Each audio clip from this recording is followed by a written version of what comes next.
صدري ويسر لي أمري واحلل عقدة من لساني يفقه قولي وسدد لساني واهدي قلبي بحق سيدنا محمد صلى الله عليه وسلم أما بعد. Alhamdulillah ala ni'matil islami wal iman wa kafa biha min ni'mah.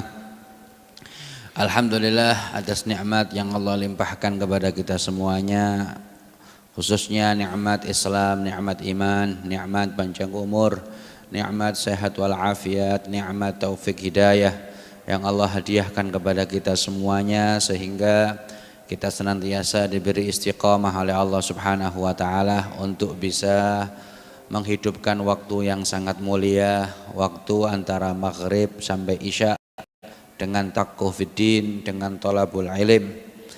Dan tugas utama dari kami, dan itu memang merupakan tugasnya Rasulullah sallallahu alaihi wasallam, adalah kata Allah di Al-Qur'an, innama anta mudzakir lasta alaihim bimusaitir. Sesungguhnya engkau wahai Nabi Muhammad adalah mudzakir, orang yang mengingatkan. Maka kita saling ta'awanu 'alal birri wa taqwa, kita saling mengingatkan satu sama yang lain. Kalau ada sesuatu yang tidak pantas, maka perlu untuk kita ingatkan.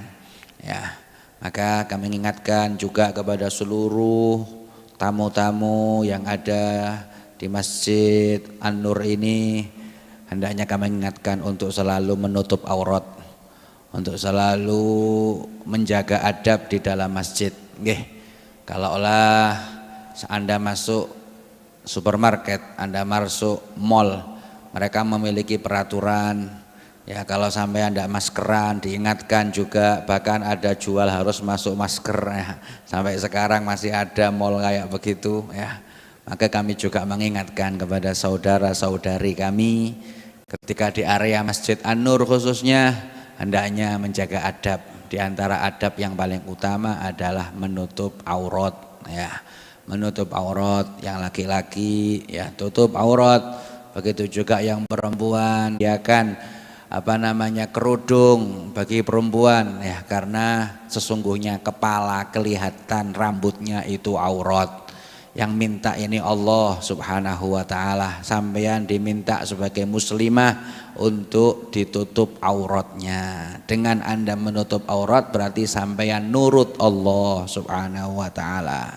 Anda mengikuti perintah Allah Subhanahu wa taala.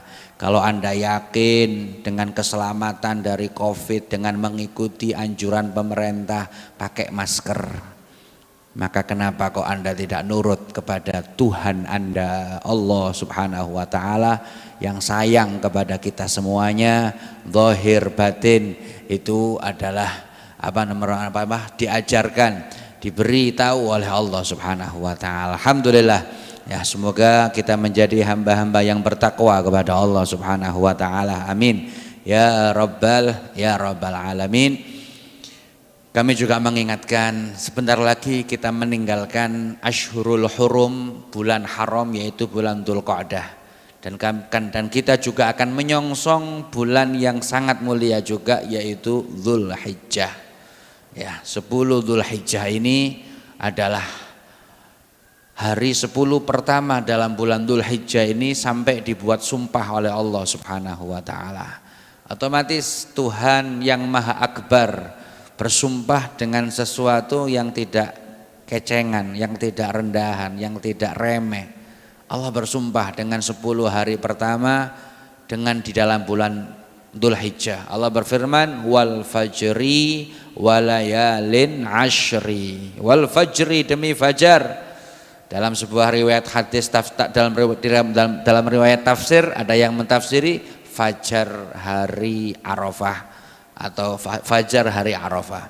Walayalin ashri, dan demi malam-malam 10. Malam 10 ini kebanyakan mufassir, ahli tafsir mentafsiri itu adalah 10 hari pertama di bulan Dzulhijjah. Mulai 1 hari tanggal 1 sampai tanggal 10. Dianjurkan kita semuanya untuk meningkatkan ibadah. Ya, dalam riwayat Imam Bukhari dan Imam Baihaqi, yang dimana dari Sayyidina Abdullah bin Abbas radhiyallahu taala anhuma, Rasul sallallahu alaihi wasallam bersabda, "Ma min ayyamin al-amalu shalihu fiha ahabbu ilallah min hadhihi." Tidak ada hari yang amal soleh dikerjakan, yang amal soleh lebih dicintai oleh Allah Subhanahu wa taala daripada amal soleh yang dikerjakan di hari ini. Maksudnya adalah yakni ayyamul ashr, yakni hari-hari 10. Tanggal 10, maksudnya 10 hari pertama. Amal soleh paling dicintai oleh Allah adalah amal soleh yang dilaksanakan di 10 hari pertama di bulan Dzulhijjah. Sahabat bertanya, walal jihad ya Rasulullah? Jihad itu apakah juga tidak dicintai oleh Allah? Artinya apakah amal soleh yang dikerjakan di 10 pertama bulan Dzulhijjah itu lebih dicintai oleh Allah daripada jihad? Sahabat punya pandangan bahwa puncaknya amal soleh adalah jihad. Rasulullah menjawab, walal jihad. Iya betul, jihad pun kalah, maksudnya begitu. Lebih baik amal soleh yang dikerjakan di 10 malam pertama ini walal jihad, meskipun jihad. Kecuali ada satu jihad yang tidak bisa dikalahkan. Apa itu? Orang yang keluar dengan dirinya sendiri, tidak diwakilkan, tidak bayar orang, dan yang dipakai adalah kuda yang sangat bagus sekali, yang paling mahal. Umpamanya pandangan sekarang, dia punya mobil Alphard, dia punya mobil umpamanya Hijet, ya, yang dikeluarkan Alphard, bukan Hijetnya yang dikeluarkan, ya. Kemudian ndak balik kabeh, kudanya mati, orangnya juga syahid. Nah, ini kalau jihad yang model ini lebih afdol, kata Rasulullah sallallahu alaihi wasallam. Ini kami ingatkan semangat untuk beramal soleh di 10 hari pertama di bulan Dzulhijjah, ya. Amal soleh dengan puasa, ya, ataupun dengan dalam riwayat hadis yang lain Rasulullah sallallahu alaihi wasallam menjelaskan untuk memperbanyak takbir, tahlil, takdis, zikir kepada Allah Subhanahu wa taala, karena ini adalah ashhurul hajj. Al-hajju ashhurum ma'lumat, faman farada fihinal hajja fala rafatha wala fusuqa wala jidala fil hajj, ya. Dan di antara jihad yang paling afdal dalam riwayat Sayyidina Aisyah radhiyallahu taala anha, Sayyidina Aisyah bertanya, ya Rasulullah, afala nujahid? Kenapa kita tidak berjihad ya Rasulullah? Artinya perempuan ini kenapa kami tidak diperbolehkan untuk jihad? Karena cewek, perempuan, ya. Maka Rasulullah SAW mengatakan, afdalul jihad hajjun mabrur. Termasuk paling afdalnya jihad adalah haji yang mabrur, ya. 10 hari pertama ini adalah pungkasan daripada bulan haji. Al-hajju asyhurum ma'lumat, haji itu bulan-bulan yang maklum, mulai Syawal, Dzulqa'dah, dan 10 hari pertama dalam bulan Dzulhijjah. Nah, 10 hari ini ikhtitam, pungkasan, begitu. Maka diagungkan oleh Allah Subhanahu wa taala karena di situ ada hari Arafah. Di situ ada hari Arafah. Yang hari Arafah paling afdolnya hari dalam setahun adalah hari Arafah, ya. Sampai dalam sebuah riwayat hadis, ahtasibu 'alallah, puasa hari Arafah, kata Rasulullah, saya berharap orang yang melaksanakan puasa hari Arafah ayyukaffiradz dzunubas sanaten, Allah akan melebur dosa 2 tahun, insyaallah. As-sanatil lati qablahu, sanah sebelumnya, tahun sebelumnya, tahun kemarin, wassanatil lati ba'dahu, dan tahun setelahnya. Kata ulama mengatakan, insya Allah orang yang puasa Arafah ada kabar gembira panjang umur, ya, karena hadisnya tahun yang akan datang dosanya, dosa-dosa kecilnya dilebur oleh Allah Subhanahu wa taala. Alhamdulillah. Ada riwayat dalam Imam Tabarani, bukan dilebur dosa, tapi puasa hari Arafah ta'dilu siyamas sanaten. Puasa hari Arafah itu sebanding dengan puasa 2 tahun. Masya Allah, Allahumma sholli ala Muhammad. Puasa 2 tahun ya. Maka kami ingatkan jangan ditinggalkan puasa Arafah. Kalau umpamanya punya semangat mulai tanggal 1 Dzulhijjah puasa sampai tanggal 9, Masya Allah ya. Nah, kalau umpamanya tidak bisa ya wis tarwiyahnya. Tarwiyah itu tanggal 8-nya. Tanggal 8 tarwiyah puasa dan tanggal 9 Arafah puasa. Ya, beda sama Asyura. Kalau Asyura pahalanya Asyura itu tanggal 10 Muharram. Ya, tanggal 10 Muharram. Kalau Asyura melebur dosa setahun. Kalau Arafah melebur dosa 2 tahun. Ya. Alasannya kenapa? Ya, karena di Arafah itulah kesempurnaan agama. Allah berfirman, "Al-yauma akmaltu lakum dinakum wa atmamtu 'alaikum ni'mati wa raditu lakumul Islama dina." Ayat ini turun di Arafah. Pada hari ini aku sempurnakan kepada engkau wahai Muhammad agamamu, aku sempurnakan kepada engkau wahai Nabi Muhammad nikmat-nikmatku kepadamu. Ya, keras hari raya sudah. Ya, dan hari Arafah adalah harinya Nabi Muhammad. Kalau Asyura itu harinya Nabi Musa alaihissalam. Di hari Asyura Allah menyelamatkan Nabi Musa dari kerjaran Fir'aun ya, sehingga Asyura itu harinya Nabi Musa. Kalau Arafah harinya Nabi Muhammad, pastinya lebih afdol Nabi Muhammad sallallahu alaihi wasallam. Lah ini sedikit fadilah daripada hari Arafah. Kemudian pada tanggal 10 tidak ada amal soleh yang paling dicintai oleh Allah daripada iraqatud dam, daripada mengalirkan darah hewan kurban. Ya, paling afdolnya ibadah ya, iraqatud dam, menyembelih hewan kurban. Dan ini hukumnya kurban adalah sunnah muakkadah.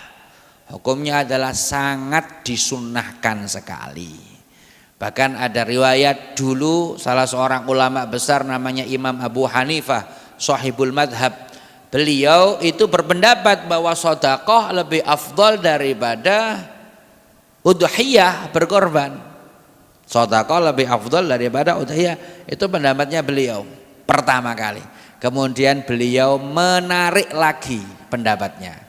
Menarik lagi fatwanya. Saya salah, saya minta maaf ya. Saya mengatakan bahwa udhiyah berkorban itu lebih afdal daripada sedekah. Ya, Masya Allah. Tidak ada amalan yang paling dicintai oleh Allah di tanggal 10 Yaumun Nahr daripada amalan iraqatud dam, mengalirkan darah hewan kurban. Ya. Maka sedikit mungkin kita selingi karena ini mau menyangkut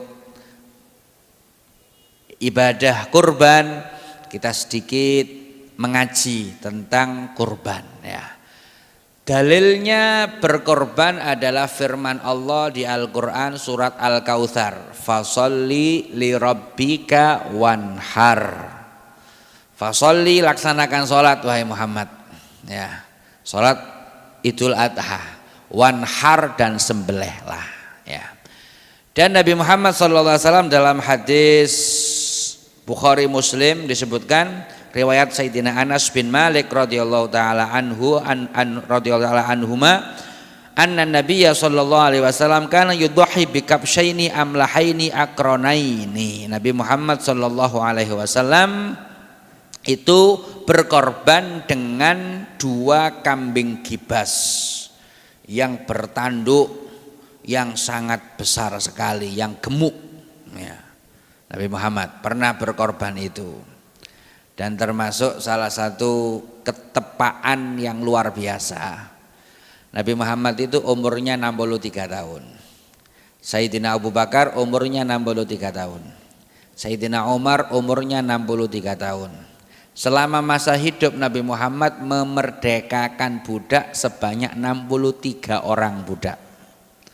Dan pas waktu haji wada, haji terakhirnya Rasulullah, ada namanya hadyu. Apa hadyu itu? Semacam kurban, hewan kurban tapi dihadiahkan kepada ahlul haram. Itu namanya hadyu namanya. Lah hadyunya Nabi, hadiahnya Nabi kepada tanah haram 100 ekor unta. Masya Allah ya. Dan Nabi Muhammad menyembelih sendiri dengan tangannya berapa? 63 ekor unta. Pas kabeh 63. Sisanya Nabi Muhammad capek ya, diberikan kepada Sayyidina Ali bin Abi Thalib untuk menyelesaikan penyembelihan hadyunya apa kepada Sayyidina Ali. Ya Masya Allah 63. Ada orang yang membelih jagal swidak telu. Nabi Muhammad SAW kuat menyembelih dengan tangan sendiri beliau unta sebanyak 63 unta. Namun ya Nabi Muhammad sangat memiliki keistimewaan, ndak repot jegal-jegal. Nggih. Sebabnya unta yang mau disembelih Rasulullah itu rebutan, kepingin disembelih Rasulullah sallallahu alaihi wasallam. Rebutan, sudah moro, sudah marakno lehere, rebutan. Kenapa? Yang menyembelih Sayyidul Khalaik, yang menyembelih adalah orang yang paling dicintai oleh Allah Subhanahu wa taala. Unta yang mau disembelih itu rebutan ya. Maka Rasulullah tidak capek. Jadi sampai 63 unta itu disembelih dengan tangan sendiri Rasulullah sallallahu alaihi wasallam. Lah, kurban sampai Rasul sallallahu alaihi wasallam mengancam dalam hadisnya. Dalam riwayat Sayyidina Abu Hurairah, "Man kana lahu sa'atun wa lam yudhi fala yaqrabanna musallana." Barang siapa yang memiliki kemampuan, sa'ah, kemampuan finansialnya baik, walam yudhi, kok dia tidak mau berkorban. Apa kata Rasulullah? Fala yaqrabanna musallana, gak usah cedek-cedek musollaku, gak usah cedek-cedek masjidku. Ancaman Rasulullah sallallahu alaihi wasallam. Artinya model orang kayak begini bukan orang mukmin sempurna. Ya. Bukan orang mukmin sempurna. Barang siapa yang memiliki kemampuan namun dia tidak mau berkorban, fala yaqrabanna musallana, maka jangan dia itu mendekati musolah kami, tempat sholat kami, masjid kami. Nah, jadi pahalanya besar sekali. Di antaranya ada hadis azimu dhuhayakum fa innaha ala sirati matayakum. Besarkan hewan kurban kalian karena sesungguhnya hewan kurban itu akan menjadi kendaraan kalian nanti di atas sirat. Ya. Nah, kemudian yang perlu kita bahas lagi apa yang kita korbankan. Ya. Seluruh ijma' madzhabul arba'ah mengatakan bahwa yang hewan yang bisa jadi hewan kurban cuma 3. Unta, sapi atau kerbau, itu satu bangsa, satu jenis. Lek banteng ndak, korban banteng ndak. Terus kambing, itu tok, kambing. 3 ini saja. Selain itu, menurut ijma' madzhabul arba'ah tidak. Tapi ada madhabnya, pendapatnya Ibnu Abbas. Ibnu Abbas pernah berpendapat dan berfatwa boleh kurban dengan pitik. Maka lekapan wong sing melarat-melarat kepingin ngalirkan darah, sing penting kan ngalirkan darah, kepingin oleh ganjaran yang mengalirkan darah, gak popo, monggo taklid mengikuti pendapatnya Sayyidina Abdullah bin Abbas radhiyallahu taala anhuma bahwa boleh kurban ambek pitik. Ya, kurban ambek pitik, monggo sing gak tahu-tahu kurban. Yang belum punya kemampuan ndak apa-apa. Pitik piro regane nggih? 70.000 oleh nggih. 70.000 oleh wisan 70.000 pitik ayam kampung angsal. Nggih. Lah, itu kurban. Nah, kemudian ayo kita bahas tentang syarat-syaratnya. Unta syaratnya harus umur 5 tahun secara sempurna. Gak ono nang Indonesia kurban unta gak ono nggih. Untuk sapi syaratnya harus umur 2 tahun secara sempurna. Umur 2 tahun ya, sapi. Begitu juga kambing yang namanya kambing Jawa, kalau bahasa Arabnya maiz namanya. Kalau kambing Jawa syaratnya umurnya harus 2 tahun sempurna. Sempurna sing yakin ya. Sing yakin 2 tahun sempurna.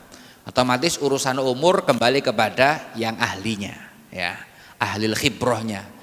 Adapun untuk kambing kibas, syarat diperbolehkannya untuk dikorbankan adalah harus berumur 1 tahun sempurna, atau untuk kambing kibas sudah powel namanya, sudah powel, giginya itu sudah rontok terus mau tumbuh lagi, itu namanya sudah powel. Artinya umpama ada kambing kibas belum berumur 1 tahun tapi kok sudah powel, boleh dikorbankan ya. Tapi kalau untuk kambing kacang, kambing Jawa ya harus berumur 2 tahun sempurna. Hati-hati niki. Nah, kambing kacang, kambing Jawa tidak mengenal powel, gak urusan powel ya, ndak urusan powel, urusan umur, harus umur 2 tahun. Ini perlu diperhatikan ya, jangan istilahnya digebiak uya pokoknya wis powel oleh, ndak. Kalau kambing Jawa, kambing kacang syaratnya 2 tahun, ndak mengenal powel. Tapi kalau kambing kibas syaratnya adalah 1 tahun meskipun belum powel atau sudah powel. Ini. Kemudian apa syarat-syarat daripada hewan itu bisa cukup untuk dijadikan udhiyah? Syaratnya adalah 1, la ajfa. Dalam hadis kata Rasulullah dalam riwayat Sayyidina Barra bin Azib, arba'un la tajuzud fid dhuhaya, ada 4 binatang yang tidak diperbolehkan di dalam dikorbankan. 1, al awra al bayyinu auruha. Apa aura itu? Yaitu binatang yang picek sisi. Picek sisi aja nggak boleh, apalagi buta dua-duanya nggak boleh ya. Jadi kalau binatang kambing yang buta atau picek sisi yang jelas-jelas picek ya, itu nggak cukup untuk dijadikan hewan kurban. 1. 2, wal maridhatul bayyin maraduha, binatang yang sakit dan sakitnya itu jelas. Sakit ini apa ukurannya Ustadz? Di dalam fikih marad yufsidul lahma, penyakit sakit yang bisa merusak dagingnya. Niku sak mangkin PMK, penyakit mulut dan kulit, dan kuku nggih, PMK. Kalau ahlinya mengatakan merusak daging, berarti gak cukup, gak boleh binatang yang kena penyakit PMK untuk dijadikan hewan kurban. Tapi kalau ahlinya mengatakan tidak masalah, tidak merusak daging, meskipun dalam kondisi sakit tidak apa-apa. Al maridhatul bayyin maraduha, hewan yang sakit, yang jelas sakitnya, gitu ya. Ya. Kemudian wal arja al bayyin dolauha.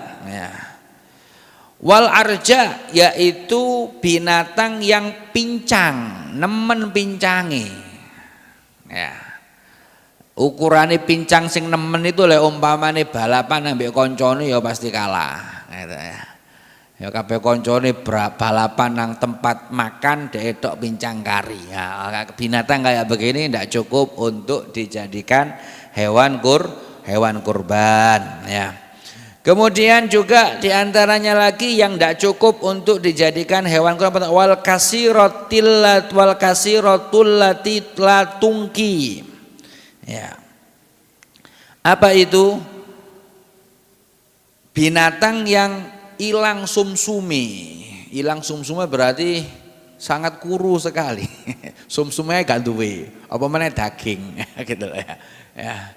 Nggak punya sumsum artinya binatang yang sangat kurus sekali, tidak cukup untuk dijadikan hewan kurban. Di antaranya lagi adalah walal majnuna, binatang yang edan. Kewan edan. Apa kewan edan? Gila adalah hilang akal. Binatang apa punya akal? Ya maksudnya adalah binatang yang stres, binatang yang ndak koyok konco-koncone. Konco-koncone digai mangan, gelem mangan, detok gak gelem. Nah, itu berarti binatang edan, stres ya. Itu pun juga ndak cukup untuk dijadikan korban. Nah, ini. Jadi itu syarat-syaratnya binatang yang bisa untuk dijadikan hewan kurban. Kemudian yang perlu kami bahas lagi adalah hukum kurban itu sunnah. Hukum itu taklif. Apa taklif itu? Tuntutan agama. Koyok sampean dituntut sholat, namanya taklif hukum wajib. Sampean taklif dituntut sholat qobliyah ba'diyah, begitu ya. Sholat sunnah qobliyah ba'diyah itu ditaklif setiap orang. Lah di dalam udhiyah ini juga dituntut hukum bagi siapa Ustadz? Bagi yang memiliki kemampuan.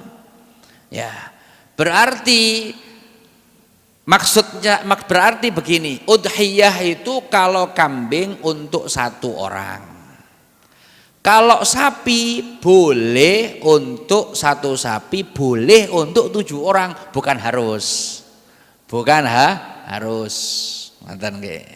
boleh, maksudnya boleh itu bisa. Jadi umpamanya sampean sapi ngijeni dewe gak apa-apa tambahan gitu loh ya. Tapi untuk sapi satu boleh untuk boleh untuk boleh untuk 7 orang ya.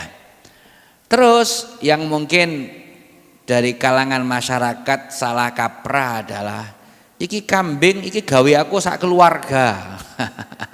Ya. Iki atas nama aku sak keluarga, disebutno kabeh keluarga ono 5 10 disebutno kabeh. Bagaimana ini Ustadz? Gini loh, kalau untuk menggabungkan pahala saja itu ndak apa-apa, meskipun lebih toko 100 gak apa-apa sampean, tapi jangan mengatasnamakan. Kalau ketika pasrah ke panitia, ini siapa atas nama siapa? Atas nama Pak Ali. Wes iku tok, ojo Pak Ali sak keluarga disebutno kabeh, 10 keluargae almarhumah kabeh disebutkan. Bukan begitu. Artinya nanti ketika panitia menyembelih, ini korbannya Pak Ali, wes sudah cukup itu toh atas nama Pak Ali. Adapun Pak Ali mau menggabungkan pahalanya kepada almarhumahnya yang sudah meninggal dunia, terserah, tidak apa-apa. Ya. Dan itulah maksud hadis Rasulullah SAW. Rasulullah SAW ini korbanku dan korban untuk umatku yang belum pernah korban loh. Umatnya Nabi Muhammad miliaran, ya miliaran. Lah maksudnya ya itu tadi, ya sama juga seperti sapi begitu. Ya istilahnya atas nama itu kalau kambing ya 1 orang, kalau sapi boleh untuk 7 orang. Adapun panjenengan gabungno pahala 1 kambing untuk keluarga sampean 10 ya gak apa-apa, mboten masalah. Tapi atas nama, maksudnya atas nama itu apa? Tuntutan hukum. Nggih, berarti umpamane sampean Pak Ali tahun iki, berarti bojo sampean masih dituntut untuk melaksanakan kurban, gitu loh maksudnya begitu. Duduk sampean Pak Ali sak bojone, berarti bojone gugur hukum sunnah kurban, bukan begitu. Itu maksudnya begitu ya. Tetap bojonya, anaknya yang sudah balik, meskipun disebutkan namanya umpamanya, Tapi itu tidak bisa, artinya tuntutan hukum masih ditaklif. Kalau bojonya Pak Ali tadi ini mampu, ya ditaklif untuk kurban. Kalau anaknya tadi itu mampu, ya ditaklif, dituntut untuk kurban. Itu maksudnya. Oke. Maksudnya kayak begitu. Ya, jadi kalau untuk menggabungkan pahala terserah, tidak apa-apa. Meskipun lebih daripada 7, lebih daripada 10, tidak apa-apa. Ya, ini jadi kurban harus diniatkan. Niatnya kapan? Kalau sampean bisa menyembelih sendiri yang kurban, sunnah sembelih sendiri, sunnah. Tapi kalau sampean gak bisa, sunnah melihat. Ojo pasrah bokokan nang panitia, sampean tontoi, itu sunnah. Sunnah untuk melihat kurban sampean, umpamanya sampean tidak bisa untuk menyembelih sendiri. Atau niatnya itu ketika taukil kepada panitia, saya taukil kepada panitia, wakil untuk menyembelihkan kurban milik saya, harus dengan niat. Ya. Dan waktunya adalah setelah melaksanakan Idul Adha sampai tanggal 13 Ayyamut Tasyrik. Ini madhabnya Imam Syafi'i. Kalau madhabnya Imam Abu Hanifah hanya sampai tanggal 12. Lah, sedikit saya bahas. Kalau ada binatang yang kepotong kupingi, ya, kupingi kepotong, ya, ini kalau madhabnya Imam Syafi'i ndak boleh. Tapi madhabnya Imam Abu Hanifah boleh dibuat kurban. Lah, beeta sampean nemu kambing sing kepotong kupingi, gak popo sampean melok pendapatnya madhabe Abu Hanifah. Tapi harus diperhatikan, ojo sampai disembelih tanggal 13 gitu loh ya. Karena madhabnya Imam Abu Hanifah waktu habisnya tanggal 12 Ayyamut Tasyrik gitu ya. Jadi supaya kita dalam beribadah itu tidak ngerawuk pendapat gitu loh ya. Melok pendapat iki sing enak etok sing dijuguk. Harus kita sempurna kalau memang bertaklid di dalam bermadhab. Kayak masalah masyhur kalau sampean di waktu tawaf kesenggol wong wedok ya batal menurut madhab Imam Syafi'i ya. Namun kalau menurut madhabnya Imam Malik, kalau memang tidak ada unsur kesengajaan dan tidak ada syahwat, tidak batal. Lu enak melok madhab Imam Malik dalam kondisi tertentu kayak begitu. Ya di waktu tawaf melok madhab Imam Malik dalam urusan itu. Namun saya ingatkan, kalau melok madhabnya Imam Malik dalam urusan itu, Anda wudhunya juga semestinya harus ikut madhabnya Imam Malik. Bukan wudhunya ikut madhabnya Imam Syafi'i, terus hal yang membatalkan wudhu ikut madhabnya Imam Malik. Ini salah. Apa wudhunya Imam Malik? Imam Malik wudhunya wajib membasuh seluruh kepala. Rambutnya 10 kepala itu wajib dibasuh. Ya. Kalau kita madhabnya Imam Syafi'i cukup, ini sudah cukup, sudah sedikit tok kena air itu sudah cukup. Tapi kalau madhabnya Imam Malik, kepala semuanya harus kena sentuh air.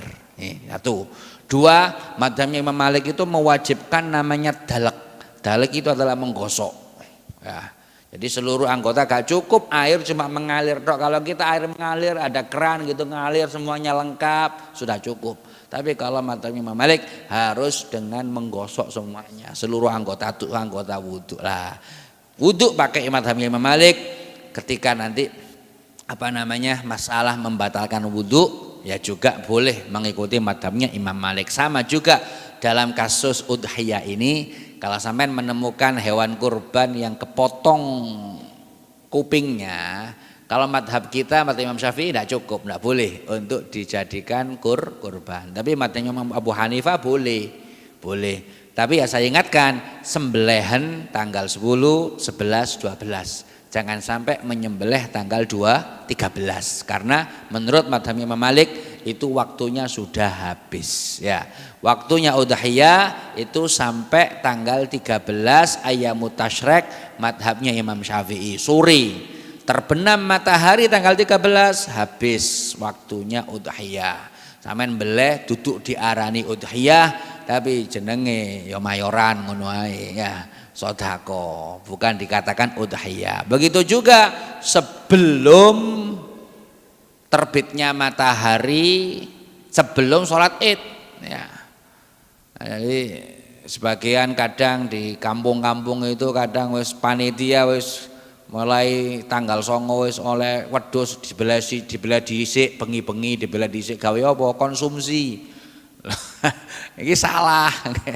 Sakena. Iya lek kalau memang itu itu binatang niatnya memang bukan untuk udhiyah. Tapi kalau memang itu binatang tersebut adalah niatnya untuk udhiyah ya berarti salah, belum masuk waktunya gitu loh.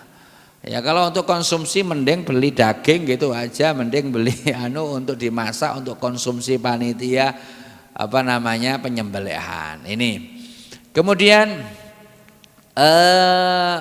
juga kami bahas tentang apa perbedaan udhiyah wajib sama udhiyah sunnah. Udhiyah itu hukumnya sunnah, tidak wajib kecuali dengan 2 cara. Satu namanya dinazari, nazar. Aku nazar kurban, maka jadi wajib. Ya, jadi wajib. Yang kedua dengan cara ta'yin. Apa ta'yin itu? Menyatakan hartanya. Iki duitku sing 3 juta iki tahun iki tak gawe kurban. Atau langsung masuk ke kandang wedhus nyekel wedhuse. Iki wedhusku sing iki tak gawe kurban, disampaikan ada syaratnya. Itu namanya ta'yin namanya. Ketika dengan 2 cara ini hewan tadi harus dijadikan hewan udhiyah, harus dijadikan hewan kurban. Ya. Terus apa perbedaan antara udhiyah sunnah sama udhiyah wajib? Perbedaannya ada pada penyalurannya. Kalau udhiyah wajib seluruhnya harus disodakohkan. Tidak boleh yang berkorban itu ngambil sedikit pun tidak boleh. Harus semuanya keluar sodakoh kepada fuqara masakin. Harus disodakohkan kalau udhiyah wajib. Kalau udhiyah sunnah itu cara penyalurannya ada salah satu daripada 3 makna, 3 sifat. Satu yang wajib harus disodakohkan ya. Udhiyah sunnah harus disodakohkan. Berapa yang disodakohkan? Sesuatu yang pantas, yang berharga. Dan yang disodakohkan harus daging, tidak boleh jeroan. Dan sodakohnya dalam kondisi mentah, tidak boleh dalam kondisi matang. Ya, maka saya ingatkan panitia untuk ada yang fokus mengambil 1 daging, umpamanya 1 sampil disisihkan, ini bagiannya fakir miskin yaitu yang wajib sedekah. Saya sering ingatkan begitu. Oke, jadi ada 1 panitia yang khusus. Kalau apalagi kalau korbannya 30 ekor kambing, 40 ekor kambing. Hendaknya cobalah cara ini dipakai, yaitu 1 sampil disisihkan karena ini sesuatu yang wajib ya. Terus yang nanti sebelum dipecel-pecel diambil ibu-ibu dibagi roto kresek itu ya, kalau lebih baik 1 sampil sisihkan. Ini bagian fuqara masakin yang wajib ya. Yang kedua, sifatnya penyaluran daging korban yang kedua adalah dengan cara ihda. Apa ihda itu? Hadiah. Nah, berarti kalau hadiah wong sugih oleh menerima ya gitu ya. Maka ketika penyaluran daging korban itu didumroto per kakak per rumah, enggak masalah. Enggak masalah. Yang masalah kalau zakat fitrah ya. Kalau zakat fitrah di dumroto per rumah, per RT RW itu sing masalah, salah itu. Kenapa? Kalau zakat fitrah itu harus asnafus samania, harus 8 golongan. Tapi kalau memang umpamanya untuk hewan kurban ndak harus, sing penting muslim. Non sewu, non muslim mboten angsal daging kurban. Napa Ustaz? Ya, karena kurban ini adalah diafatullah. Apa diafah niku? Suguhane Allah. Lah suguhan itu sifatnya adalah ikram, memuliakan. Sing pantes dimuliakan adalah orang yang punya iman kepada Allah Subhanahu wa taala dari sisi agama. Nggih. Jadi tonggo sing non muslim nuwun sewu panitia mboten angsal nyukani dewa hewan daging kurban. Nggih. Kenapa? Panitia niku wakile sing berkorban. Ngoten nggih. Panitia niku wakile sing berkorban. Ustaz nanti ada kesenjangan gini wes gak repot-repot sebagiannya sampean dewe sampean kekno gak apa-apa kalau begitu. Artinya sudah sampean terima itu bagian sampean 2 kilo. Kok anu ngene gak enak ambek tonggo ngene. Ya wes sampean 1 kilo sampean kekno bagiannya sampean. Artinya bukan dari yang berkorban. Bukan dari yang berkorban dan bukan dari panitia, karena panitia itu wakilnya yang berkorban. Oke. Itu namanya ihda, namanya hadiah.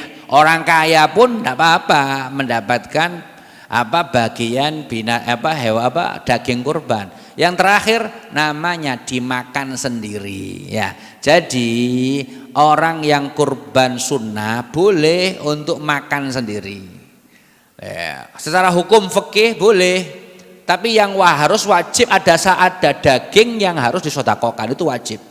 Jadi umpamanya 2 kilo dijupuk disodakokan kepada fakir miskin, sisanya dimakan sendiri kabeh gak apa-apa.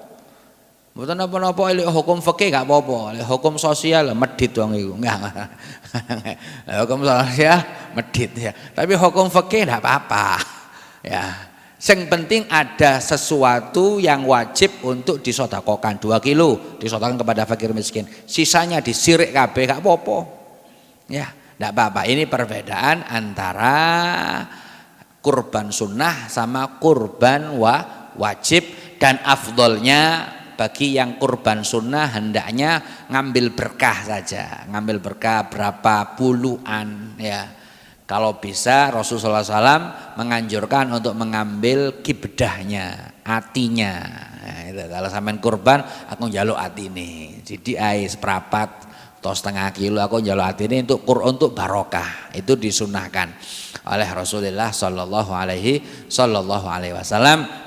Kemudian di antara adab berkurban lagi, kalau sampean niat mau berkurban mulai tanggal 1 Dzulhijjah, makruh potong kuku, makruh potong rambut, wis jarno wis nggih.